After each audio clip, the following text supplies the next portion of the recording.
Hi guys, welcome back once again. Advice for today's is huwag kang magnanakaw. So kung isang taong hindi makapagpigil sa pagnanakaw mo, yan yung mga taong walang Diyos sa kanilang pagkatao. Bagos pinapairal lang nila ang kasamaan sa puso't isipan nila na magudyok, magnakaw. Pero ang isang tao na may Diyos sa kanilang pagkatao, makita niya lang yung pera o pag-isipan pa lang niya magnakaw sa kapwa-tao niya ay hindi niya magagawa yun kasi nga may Diyos siya eh.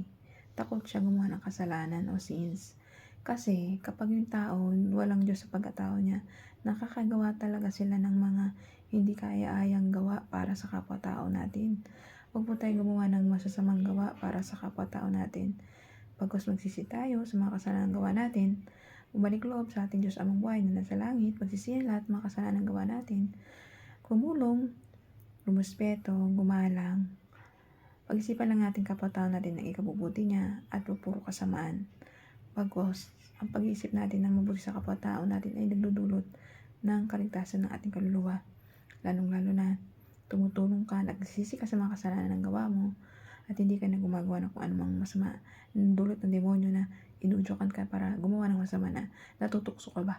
Na, sige, nakawin mo yan. Sige, gawan mo yun ng masama. Sige, pag-isipan mo yun ng masama. Sige, pagplanuhan mo yun ng masama. Masama po yun. Kulang kasi yung taong mga ganun ng pananampalataya sa ating Diyos Ama. Pero ang taong may Diyos sa pagkatao niya at matatag ang pananalig niya sa ating Diyos Ama, ang buhay na nasa langit, tsak na tsak, hindi siya makakawa ng ganun kasi nga natatakot siyang gumawa ng kasalanan at maparusahan ng ating Diyos Ama. Ang tao may takot sa Diyos Ama natin, hindi talaga makakagawa ng kung ano-anong kasalanan o makakapag-isip ng hindi mabuti sa kapwa-tao niya bagos iisipin lang niya ikabubuti nito, ikabubuti ng kapwa-tao niya. Bagos tumutulong siya, lumirespeto siya, gumagalang siya, di ba? Hindi siya nagsasalita ng kung anong masama sa kapwa-tao niya, nambubuli siya, ganun ba? Basta yung mga masamang gawa, hindi niya yung ginagawa. Bagos puro kabutihan lang ang ginagawa niya para sa kapwa-tao niya. Pinag-isipan niya ng kabubuti ng kapwa-tao niya.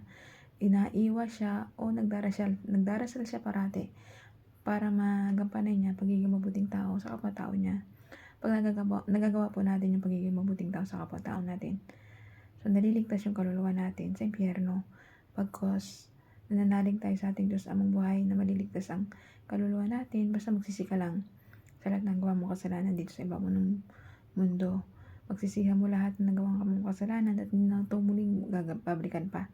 Pagkos parati ka lang magdarasal, tutulong sa kapwa-tao natin, patatagin yung pananalig mo sa ating Diyos amang buhay na nasa langit, tsak na tsak ang kaligtasan ng iyong kaluluwa sa impyerno.